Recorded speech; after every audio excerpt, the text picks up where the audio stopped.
Hello and welcome to our webinar. My name is Stefan and my colleague Alex is sitting next to me, and we are really pleased about the large number of registrations and think that we have brought a very interesting topic with us today. But before we start today, really start with AI. Alex, you've brought a personal story with you. That's right.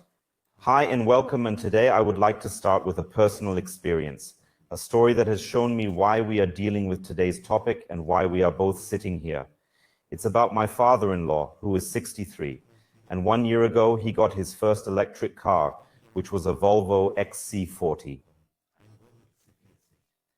And his first reaction was, nice car, great acceleration, big enough. And he was actually happy. But 1 year later, he gave the car back and decided to switch back to a combustion engine. My question was, why? Is it perhaps the model? Maybe he should try something else. And he said, charging is annoying. And by that, he meant two things. It wasn't the charging process itself, but firstly, there are still regions in Germany where charging infrastructure is in short supply. And I think we all know which corners are meant. And secondly, there have been enough cases where charging stations have not worked. And this reaction has shown me why we both deal with this issue on a daily basis, why we are sitting here. And I believe that as an industry, we have already done so much and are still only halfway there. But that motivates us to get to grips with the issue of operating charging infrastructure and to do it so well that simply everyone switches. And in today's webinar, which lasts 60 minutes, and I think we could talk about our topics for 3 hours, also because there is simply so much happening in the area of software, charging infrastructure, and artificial intelligence. But in those 60 minutes, to make sure it's the best experience for everyone, we've made a few adjustments. Namely, we welcome all questions. These questions can be asked in the chat, please always with a question mark, because then the software recognizes that it is a question, and our team collects the questions. We will be able to answer them all in a specific section of the webinar. In other words, just write in the chat. Secondly, we would of course like to speak to everyone in person, but we have muted everyone because there are simply so many participants today. And after the event, we will of course share the information we are showing today so that nobody has to take notes. Fourthly, we have one more small thing, and that is for those who operate charging infrastructure themselves. We have brought a small thank you at the end. As is only natural, we want to introduce ourselves properly. My name is Stefan. I've been involved in electromobility for over 10 years and also laid the foundations for ISO 15118 at a time when the e-mobility landscape still looked completely different, or we weren't talking about AI at all. And with Evercharge, I can play my part in ensuring that electromobility fits much better into everyday life, and that we continue to improve the charging infrastructure and reduce costs at the same time. And we'll get to that later. I'm really looking forward to the live seminar, especially with my colleague Alex, and I think many participants. Alex is also no stranger to many participants. And thank you, Stefan. I think we've even gone through similar stages in our careers to a large extent. And today I'm working on sales and marketing at Evercharge, and I'm really looking forward to the questions that come my way. And above all, how charging infrastructure and availability is perceived. So that's why we're jumping straight in and talking about the whole topic of availability. Exactly. And yet, why are we dealing with the operation of charging infrastructure at all, and aren't there more important issues? From our point of view, this is one of the central core issues that we need to look at. And if we look at charging infrastructure as a business and consider the current cost situation, but we still have some room for improvement in terms of capacity utilization, then I think it's time to act. And a sustainable business can simply only work if we get costs down in a very young industry and also increase utilization. And that actually sounds obvious. But when we talk to many CPOs across Europe, we realize that we haven't reached our goal yet. And despite all the homework we have to do, it's also the case that we actually all want the same thing. Despite our different roles, especially as CPOs and drivers, we want a charging infrastructure that can actually be used, i.e. that it is available, We also want it to be easy and intuitive to use. Yesterday, for example, I spent a long time looking for the RFID card reader again, and a charging infrastructure that delivers what it promises in a stable manner. So if I request 150 kDalov, then that's what I want. And each question can actually be answered in its own webinar, but today we want to focus on the topic of availability. You might get the impression that the topic is quite one-dimensional and that availability means that charging stations simply work. But we now both have many years of experience and are immersed in operations, and the topic is not that simple either. And in our work, we have also come up with a very interesting analogy. It's actually similar to the topic of human health. And you can imagine that you go to the doctor, have a blood test, and then there's something worrying, or I can take measures to counteract it. And exactly the same with charging stations. It's not an on and off, a stereotype, but the health of the charging station depends on many, many factors. And that's why we're simply looking at why availability is so important for CPOs and what it means for the driver. And the third thing is how we manage to use AI to put less work into troubleshooting and at the same time make our operations more profitable. So let's dive into our favorite topic of today. What actually is availability? And let us remember, it's not the simple on and off everybody has in mind. And when we talk about availability, we have to be clear about the time we have arrived in. And I also saw on the invitation list that there are a few people who have been e-mobility veterans for a very long time. And they were already on the road where they were happy to find a charging station at all. That means I had to spend a lot of time to even prepare a trip and then hope that the charging point wasn't occupied or broken. If you see the picture above, then some of you will remember it when you see the charging station or the vehicles. But the picture below is actually where we are today. We have professional locations in very, very attractive locations and customers who are very receptive to the offer.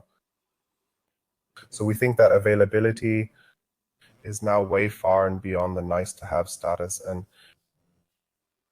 let's put ourselves in the situation. We are all EV drivers, but what do we actually expect when we are on the road? And the first thing is physical access. With everything that goes with it, I find the charging point, it's not blocked. I can drive to it without any problems. And we both know that it's a real challenge in certain seasons or situations. We also expect it when our navigation system indicates, yes, this charging station is available, that it really is online. And finally, when we have parked and started the charging process, we also expect it to work stably and that we get the maximum power. The topic of availability is moving out of a niche and is now a top issue with many, several, and individual layers. And that's a good thing because a market ramp up and true adoption of EV cars can only work if every consumer can concentrate on driving and not on charging. And we can also see that LinkedIn and the so-called Deutschlandnetz in particular are increasingly focusing on the issue of reliability. And we really like the motivation behind this, especially in the Deutschlandnetz. But as with all statistics, we ask ourselves, how are they measured? After all, just being online does not necessarily mean that it is usable. And we haven't found the perfect formula yet. We've been thinking about it for a long time, but what really matters is that I make real usage factors measurable. As a CPO, do I know whether I am improving permanently? Or do I know can I fulfill the SLAs that I have given to customers? And the third thing is that I also need to know for future tenders, where this topic is now simply a must-have. For many who have now dialed in, they will also think availability of my backend or charging infrastructure is pretty good, but somehow that's not a real problem either. But we have looked at some data on this. Let's examine the OCPI data, which has been analyzed for both AC and DC charging, as well as across various countries and CPOs. We can conclude that the availability for AC charging ranges from 97% to 98%, with some locations performing better and others worse. You can also see that it is significantly lower for DC. You can also state, it's not a catastrophic situation and it doesn't appear too terrible. Moreover, our progress in Germany is quite commendable, while other countries still have a lot of progress to make. However, we can all tell good stories, but this is also a personal story, and that's just one part of the truth. And with my car, I truly love my car, but especially in summer at very high or in winter at very low temperatures, it takes me 4 or 5 attempts to start charging. And perhaps some of you have experienced something similar, but that also means that availability is not the same as reliability. And if you look at the next graph, you can see that only 60% of charging processes are successful at all. And these are the problems: authentication, charging interruptions, or other error messages. What is also really frightening is that every fourth charging process is unsuccessful. And that's not even counting the issues we've both experienced, where a charger suddenly only delivers 30 kW, even though it can deliver more than 150 kW. So I would like to ask you the first question: how do you measure availability today?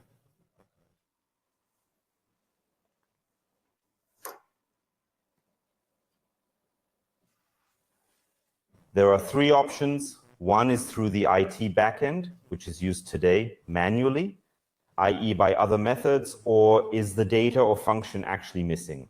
Just vote briefly. We'll leave the question on scene for 2 or 3 seconds. And that's quite interesting. How is it done today? Then let's take a look at the results.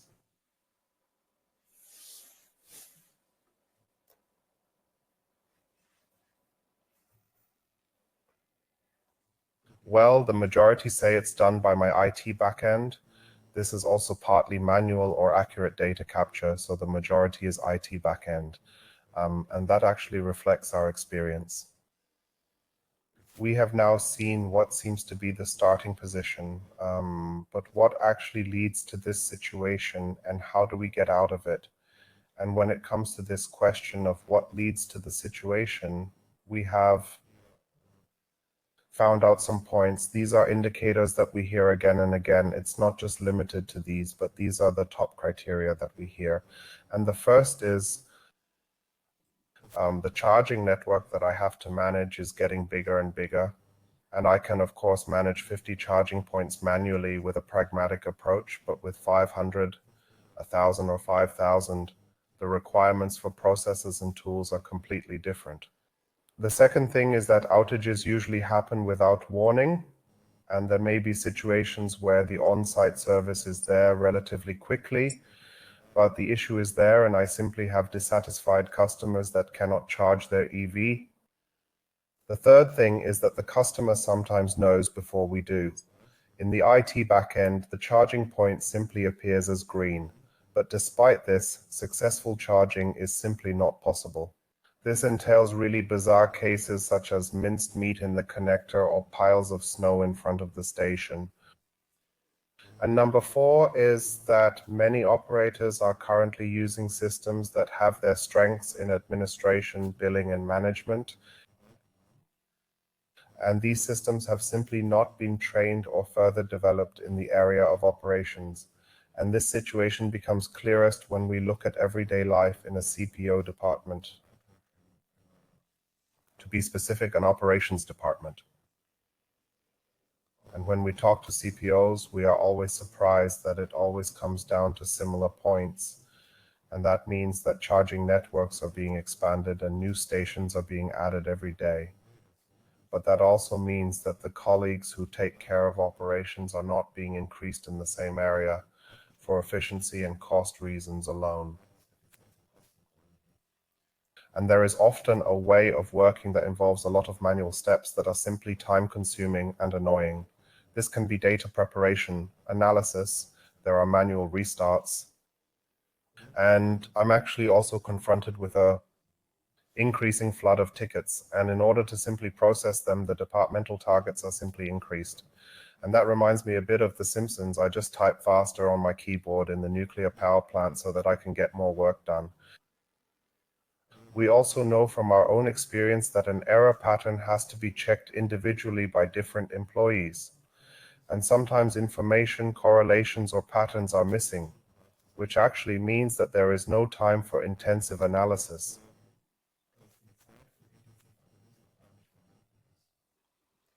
Well, Alex, what now? What do we do with it now? What do we do with it now? Well, we have described what the status quo looks like. And I believe that as a business, we always have to consider as a CPO whether the problem is important enough for us to deal with it. And we took a look at what would happen if we just carried on doing the same thing. Well, we are already seeing a certain number of disruptions today, and these will increase over time due to larger networks. However, there are also more and more complex faults per charging station because there are more and more users per charging point. So on the one hand, we could simply increase the use of resources, for example, hire more hands to take care of the errors. And the downside of scenario one would be that the costs grow proportionally with the network. So perhaps not really desirable in a financial sense. And secondly, the situation could be left as it is. In scenario two, in addition to the team's satisfaction, the revenue situation would also turn negative. This is because the gap between network size and profitability is widening, not to mention factors such as external reputation. And that's exactly where we would like to start with the second question, because we want to know in the second question, what actually costs the most time when it comes to error analysis? Is it the availability of data? Is it the data structure? Is it the meaning of the data? Is it the correlations that I have to look up again? Or is it the time horizon that makes it difficult to estimate? Just let me know what is taking up the most time when it comes to operations right now.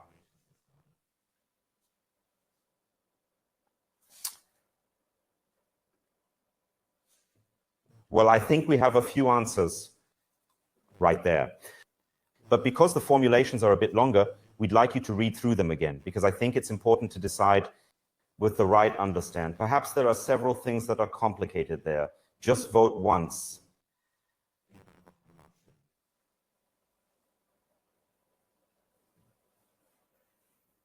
Good.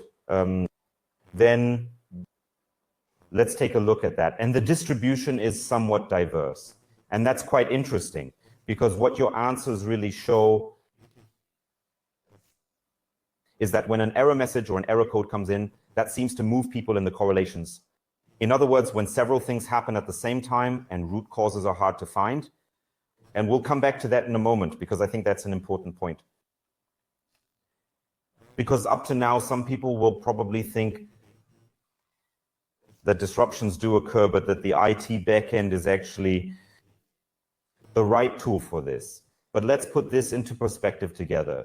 Charge point management systems are like a Swiss Army knife. They have to cover many different functions. And just like a Swiss Army knife, you can of course use the screwdriver it contains to tighten a screw, but you cannot compare it to or expect the same effectiveness as you would get from a modern and battery-powered screwdriver. For this, it becomes increasingly clear that as a CPO, you need certain tools for certain tasks which require a corresponding level of specialization. And in terms of software, we are all already familiar with the way smartphones work. Operating systems such as iOS or Android offer good basic functionalities. And yet we all have dedicated apps installed for our respective purposes that the basic system simply doesn't offer and doesn't need to offer. There is and must be a good, stable, and secure basic system that can be expanded for certain use cases. So now we know the situation and the problem we are dealing with. So it's time to think about a solution. And if we consider which factors contribute to making the business as a CPO as profitable as possible, we can see three broad and major areas. Firstly, in the process of setting up a charging network. As a CPO, I can pick the best locations and get the best hardware, as well as experienced installation companies. Secondly, as a CPO, I can pay attention to the offering I place in front of the customer and how much of it is out there. I can still influence the former. With the latter, we sometimes have to wait for the market ramp up. And thirdly, as CPO, I can optimize the operation of the charging network myself. We think that high availability of the charging stations in particular will have an impact on revenue. Fast error analysis that reduces process costs and an optimal link to incidents and ticket handling is really important because it has a positive impact on the business case. And that's why we came up with EverCharge. We don't just want to make sure that electric car drivers are happy, but also that operators can run a sustainable business and thus remain in the market in the long term. And in summary, you could say that the operation of charging stations needs to become simpler. By simpler, we mean on the one hand, data-driven action and having the data immediately available, solving faults that occur more quickly, and thus using fewer valuable man-days. Consistently automate work steps that do not have to be done manually, and also find solutions more quickly for the operations team so that less frustrating searching is required. And finally, all of this must be made measurable. And in the spirit of measurability, we can talk and should talk about numbers at this point, because I think it's important not just to have nice slides, but to look at insightful data. But before we do so, we would first like to test the gut feeling with the next question. How high do you estimate is the proportion of reactive costs in the total operating costs for an HPC charger in your company? In other words, what errors can I not assume in advance and then have to reactively solve them? What proportion do you think it is? Is it more in the 3% range, 13, or does it even go up to 23, 33%, or even more? In the sense of what do I have to spend in order to rectify faults that occur spontaneously? Let's take some time to come up with an estimate. Perhaps let your thoughts circle a bit and think about what reactive measures are causing.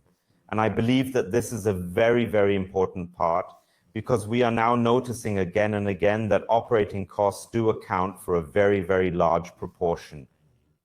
I'm really looking forward to the answer. Then let's take a look at the answers and see that the costs seem to be around a quarter for most of them. That is a relatively high proportion that we see. And these are costs that naturally have a strong impact on the business case. And if you break down the topic of operating costs, as we once did a kind of in Lego style for AC, DC, and HPC, all simplified, of course, as the respective costs have many factors and naturally also fluctuate. And what was particularly interesting for us were the costs that arise reactively, i.e. what we just asked about. So not planned maintenance, but breakdowns, malfunctions, etc. And we find that these are quite high for HPC charging stations at around 2,000 euros per year, if everything is included. And from our point of view, we should take a closer look at this, because of course we have to be realistic at this point. There will always be component failures or damage due to improper use. I don't think we can get out of that. But we can prevent some of the reactive costs through measures such as predictive maintenance. And that brings us to our ultimate question. And that's a kind of thought experiment. For the last question, imagine that you operate a network of 1,000 HPC charging points, which is nothing unusual these days, 1,000 charging points. And by how many euros could you improve the gross margin in this network if you increase the availability by just 1%? In other words, no big change, 1% better availability for 1,000 charging stations. What impact does that have on the business case? And I think that's something we should take a look at, because I think the amounts involved are considerable. Okay. Just give us an estimate. I know it's obviously sensitive to deal and talk about this information, but just give us a gut feeling as to what the expectation would be. And now let's take a look at the results. Your overall expectation is that if we turn availability up by 1 percentage point, the improvement would be between 150,000 and 300,000 euros. In other words, not peanuts. Of course, we have also done the math and compared some data. So that means that if we have 1,000 charging points, we did a kind of sensitivity analysis for them. And what was really exciting was that we saw how the gross profit goes up. And depending on whether you look at AC, DC, or HPC and assume an average charging capacity, there is a clear effect for each utilization. And we have analyzed with certain margins and checked it. You can read all about this later. Our clear result is that in the given network, you can improve by 300,000 euros. And that's just 1% of added availability. And that is one of the reasons why we are working so intensively on this topic. Only if the charging station can produce successful charging processes, the business can work. Big question, how do we do that? What tool do you use, Stefan?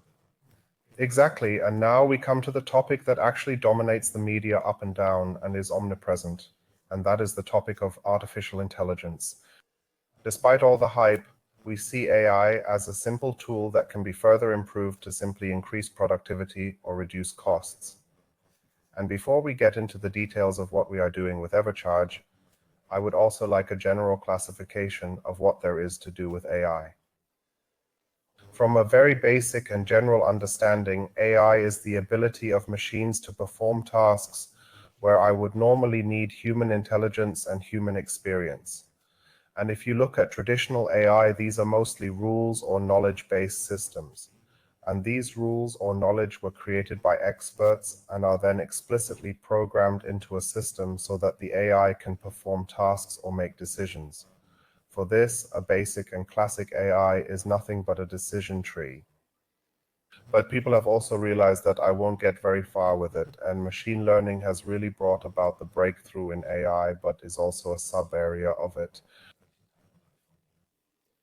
In machine learning, AI learns data from patterns in order to make predictions or decisions.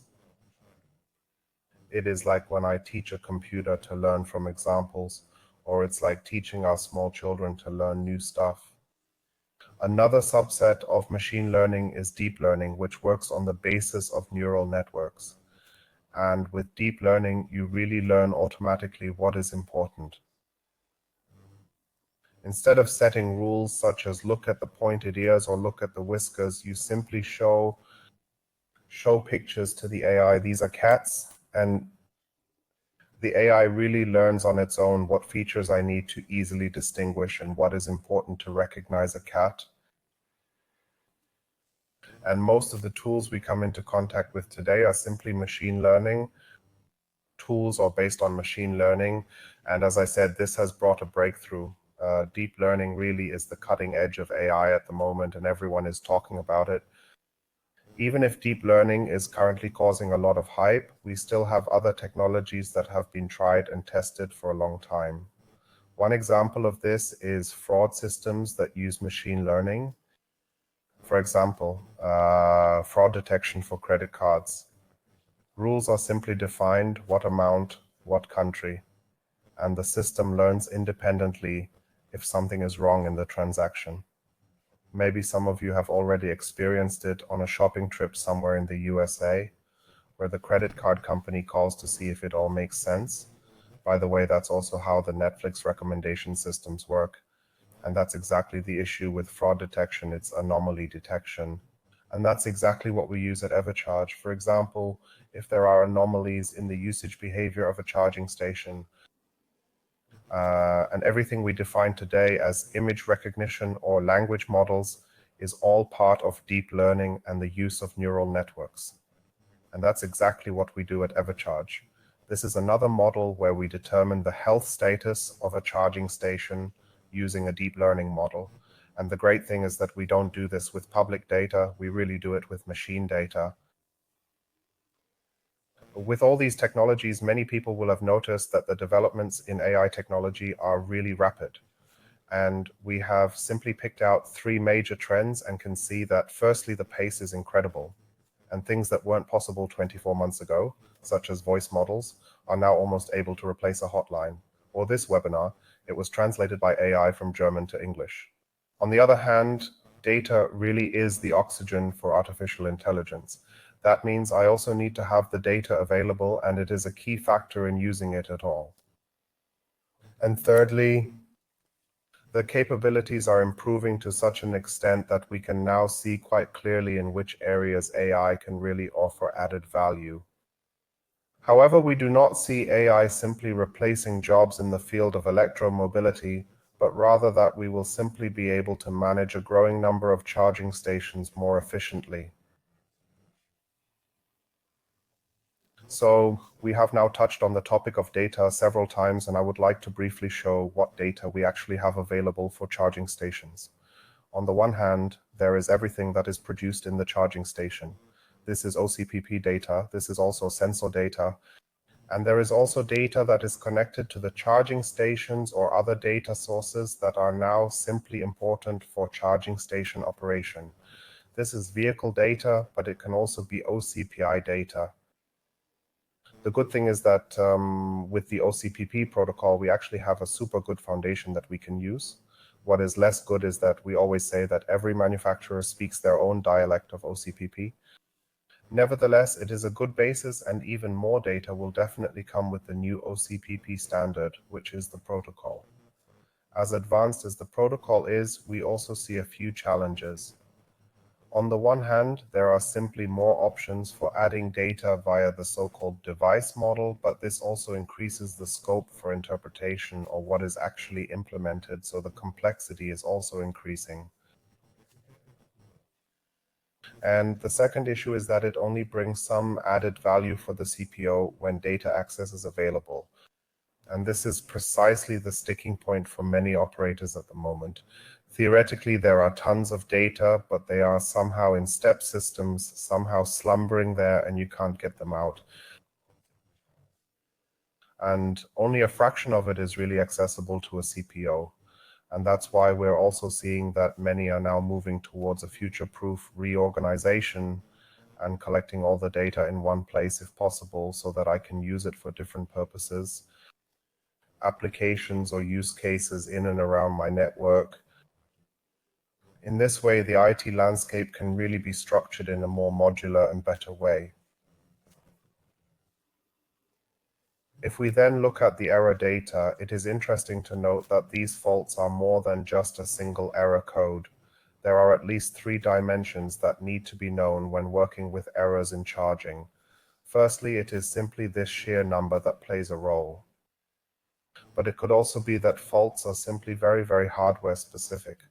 Or it could be a combination of everything, or even partly with external influences. It's super complex. And if you look at the fact that an average charging station reports 600 data records per day, then you know that it's actually logical that only artificial intelligence can help to recognize correlations or to assess the true availability of the charger. No human can keep track of that. In the operations of charging infrastructure, the capabilities of AI can be best utilized in 3 use cases. The first is that we recognize patterns in the statistical sense, i.e. accumulations of errors. We all know that I might be able to ignore an error once in a while, but not if it occurs frequently. I can also recognize patterns, where there is simply a link with different causes so that you can make a prediction. Important, a failure is usually indicated somewhere, as there usually is a combination of different events happening before the error hits. And as we have just seen with AI, I can automate the decision-making process. In other words, the system decides for itself for which error pattern, for example, makes sense to restart in order to potentially solve the problem. Yes, and that was where we started with EverCharge a few years ago. Our vision is to make charging network availability to become the new normal. We have also measured what using EverCharge looks like in practice over the last 12 months and which effects can be seen. With the help of AI, we can make predictions that a charging station will fail in the near future, and we can make these predictions up to a week in advance. And up to 3 days in advance, we have an accuracy rate of 40%. And that's actually a very, very good figure when you realize that disruptions can also occur very, very suddenly. The other thing we see is the automatic healing function. This means that if we have connection problems and do restart, then in 80% of the past restarts, the issue is resolved. And what is an even more important number for CPOs? After using EverCharge, the share of successful charging sessions increased by 20 to 100%. Yes, successful charging sessions mean that they run regularly, for example, that they are not short or only a few kilowatt hours were delivered. So on average, we are achieving an improvement of 30%, and I think that's already enormous. Now, Alex would like to show us exactly how we achieve this and how we arrive at the claim that availability becomes the new normal. Exactly. And now one or two people will ask themselves, how do we do that? And I think you can imagine that we have a kind of energy drink for the IT backend so that operations can become future-proof and efficient. And we have already touched here and there on the possibilities that EverCharge offers. We will now be happy to give you a bit more of an overview, because what does energy drink mean? It also means that we are not replacing the IT backend, but it is a kind of add-on. And so that it doesn't have to remain too abstract, we can take some time to take a look at how we use it in 4 steps. Of course, the best thing we can do first is to see where the error comes from. The error sometimes comes with an abstract error code. And we simply have to find out what that means. And this unavailability can be an error message that an expert can easily recognize. But you should not only have people in the team who have OCPP as a second foreign language and can immediately recognize this in the code. But with EverCharge, you have a kind of helicopter view and without going too deep into the code. And from our point of view, it is important to recognize where you need to act first. And this is displayed graphically for every employee and can be read at a glance. In particular, not only where the individual error occurs, but the context becomes clear. Where does it actually come from? And this is exactly what EverCharge offers in combination with the field experience that we have incorporated. In other words, we are not only at the data level, but have also repeatedly checked this against reality. And these findings are incorporated so that we can, first of all, recognize what the situation is. Where do I have to act first? And now, of course, it would also be good to recognize where exactly the error comes from and how it has developed over time. Nowadays, this can often only be achieved through very complex data analysis by experts with specialist knowledge. At EverCharge, we can solve the whole thing using machine learning and a very clear presentation. We can even analyze periods of up to 6 months on an ad hoc basis, so that even errors such as a drop in performance or a serial error become transparent. And it does so within minutes and not within hours when digging through the data. In terms of predictions, if data is available at all in the market today, we are dependent on there being a customer on site, for example, who reports the anomaly or see-alls or has a bad charging experience and reports it accordingly via a different channel. But you can't always rely on that. The two of us, for example, when we have something like that, we don't always pick up the phone and call the hotline of the CPO, but sometimes we just drive to the next charging station annoyed. But with EverCharge, we look at the machine communication, and as mentioned earlier, this provides over 600 data records every day. So if we compare the behavior of different charging networks, we know quite precisely that a certain type of charging station will soon fail if it behaves in a certain way. This means that action can be taken immediately before we lose a gig chunk of return. And with automated solutions, when we talk to operators today, it is often the case that a lot of the work is done manually, from data analysis to restarting the charging station. And we would like to make this more efficient with EverCharge, because all the steps from preparing the data to evaluating it to solving it, for example, triggering an action, such as a restart, can be performed by software if it has learned the correlations beforehand. And so EverCharge is already helping to revitalize charging stations with over 100,000 restarts per month, or generating service tickets for leading ticket systems such as Jira or Zendesk, so that the needed information is transmitted immediately and in the needed level of quality. It is simple and clear to the technician or the service team what needs to be done. And so that the whole thing doesn't remain so abstract, we would like to give you an insight into EverCharge. because I think a very small sneak peek is a good way to see what's really involved, how it's really used. And I think you can see here that this is the start screen. You can clearly see the bar with the tiles at the top, the map view, then the status of the charging station where everything is either okay, it needs to be monitored, there is a potential error, or there is an error. You can also see very quickly where successful or unsuccessful sessions have taken place, proportionally, so to speak, before you dive into the details. And also the number of charging processes that are running in relation to this. And on this start screen, you can see your entire portfolio at the bottom. In other words, all charging stations are listed and sorted according to certain columns, categories, and these categories, which come from the master data, can of course also be customized. In other words, you can select everything in the master data, and every user can do this. It's not standardized, everyone can rearrange it, every user may have a different screen. And of course, you can also view the whole. There is a higher level status that reflects the status, certain additional information, and everything that happens behind the scenes. All the complex information is then summarized in very simple icons so that you can immediately see which corner I need to look at if I have a fault, or how well the charging station is doing. And you can then have additional information, and of course you can also filter ad hoc to create certain scenarios. We call this filter sets, and these filter sets can be created once. But you can also save these filter sets, and this is further up the screen. You can save them because you can build scenarios and templates of any complexity and then check what you really want to observe. And I can do that myself. You can see my name, or someone from the team can do it and share it. In other words, there are also people who might have a very good idea and can create filter sets accordingly and then share them with others so that you can keep an eye on the essentials.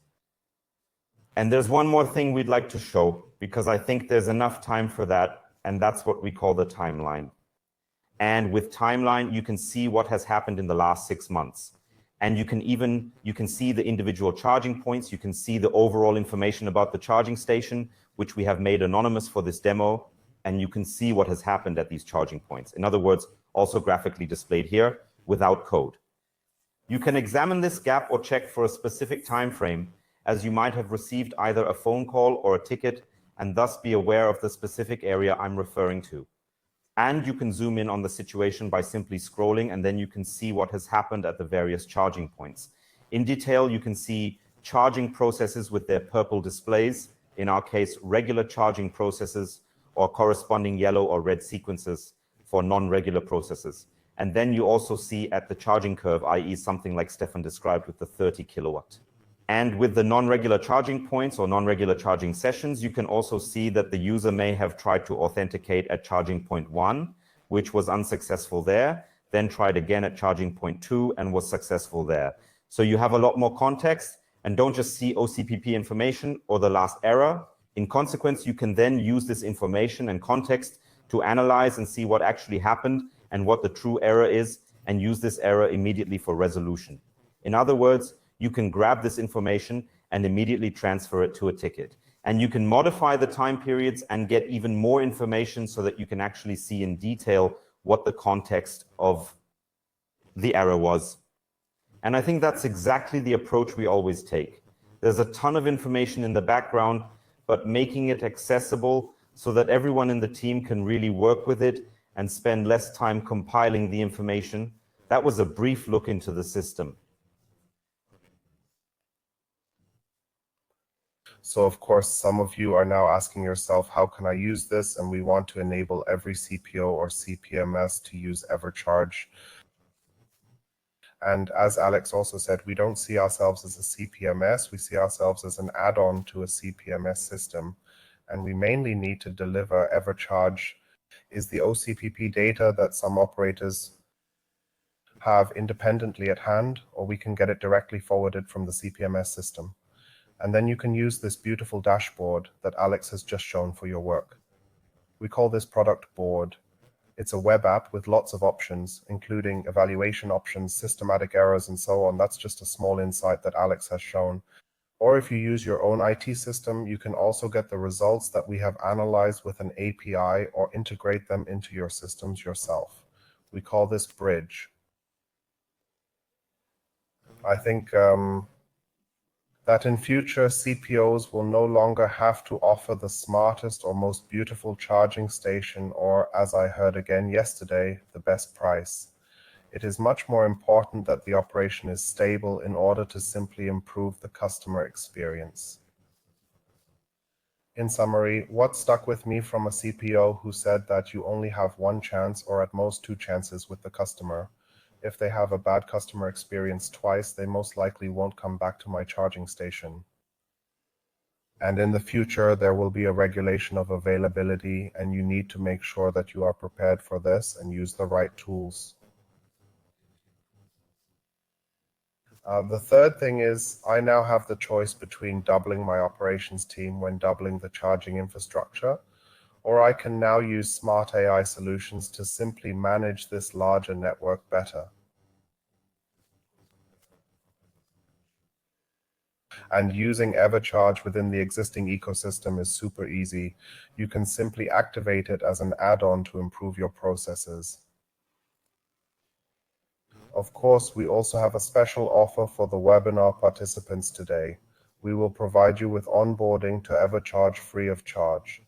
In addition, we will also offer you 6 months at a special price so that you can simply try it out. And on top, we also give you an additional performance consulting for free. I think that's a great offer. I would like to take this opportunity to thank you for your attention and participation. We will be in Munich at Power to Drive next week, and we would be delighted if you came to our booth too. And now I'm just very curious to hear what other questions you have for us. Okay. Good. Then let's move on to what questions we have received. And the first question is, how often are charging problems caused by GSM connection problems, i.e. the SIM card? Stefan, I think you already have a lot of experience in this area. Yes, that's a super important topic. We're working on it. So today we are currently only dealing with connection problems through the heartbeat model, and we are currently working on that, which will be a new feature to also connect SIM card information in our tool, and thus also address this connectivity issue holistically. Because we all know that if I have a connection problem, first I check whether the charging station is online, then I check whether the backend is online, then I check whether the SIM card is working, and the other thing is maybe I check whether the router is working, and that's exactly what we want to integrate into our EverCharge tool so that it's super easy to know immediately that it's the SIM card, for example. Great. Let's take a look at the next question. The next question, do the statistics also record real availability or availability according to the backend? Exactly. That's a great question. I think that is very important because data naturally arrives in the backend and is already being processed. We have a strong interest to get the raw data from the charging station without any processing of the backend, because I think it's important to analyze the data in its raw form and to measure availability in the same way that the charging station reports it, without relying on a third-party system to evaluate the data.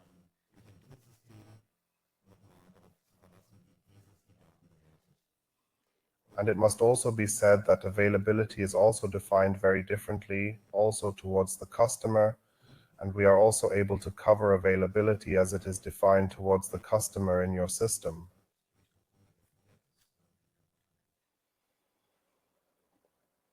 Wonderful. Then here comes the next question. Are the predictions based solely on OCPP data? That's right. We are currently using the OCPP data to make the predictions, and I would say that we are already making very, very good progress as the figures show. But we are also working on it, and the models are set up in such a way that we will also be able to process sensor data, for example, in the future. That is the next step that we will be taking. Does EverCharge require an analysis time in the specific setup between charging infrastructure and CPO backend before EverCharge is fully operational? If so, how long? That's a question we get a lot. The good thing is that we have already done some homework. That means we have over 40 hardware models that have already been trained. And this means that as soon as the data connection is available, for example, from the OCPP data, EverCharge can be used immediately. This means that it is available for existing models, for models that are used very frequently today. When completely new models come onto the market, we naturally have a kind of learning period. This learning period is currently 4 to 6 weeks. Of course, you also need more than one charging station so that enough data arrives. But this means that if someone uses a charging station today that is located far and wide, then you can immediately use all the knowledge that has been collected over 3 years from day one. So the system has now learned from over 30,000 charging points. And I think these are very valuable things. And what is also very important to us is that we have a kind of community idea, meaning we have very different CPOs on the platform. And the learnings from one also benefit the other, all anonymously, of course. But I believe that this helps the entire industry to move forward.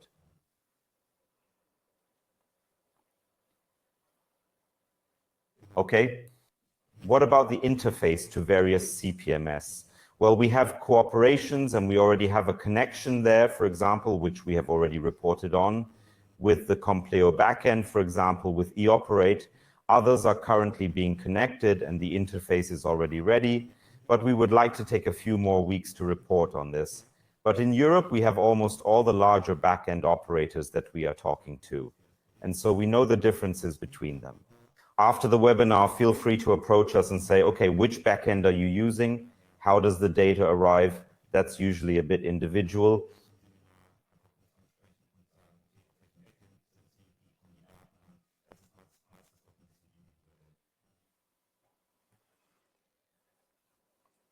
What solutions do you have for plug and charge? Exactly. With ISO 15118, more data will definitely come in. But the question is, where will this data be generated? Because if this data is available, we will, and we think about this all the time, where can we expand our model? For example, there's also data from other areas that may not relate exactly to the charging station. And it's the same with the 15118. If data is available there and is made openly accessible from the charging station, then we will also incorporate it into analysis models such as the charging model or the error model, which we have also used to map the various icons. At the moment, however, the majority of analyses are based on OCPP data because it simply offers a bandwidth that almost everyone can provide.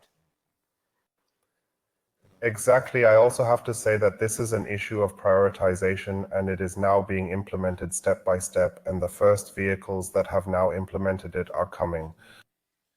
I think it will still take some time before we have masses of cars in the field and data on this available. And as I just mentioned, the connectivity and availability issue is, I think, a bit more of a burning issue for many people to push EV adoption than the fifth specialist topic.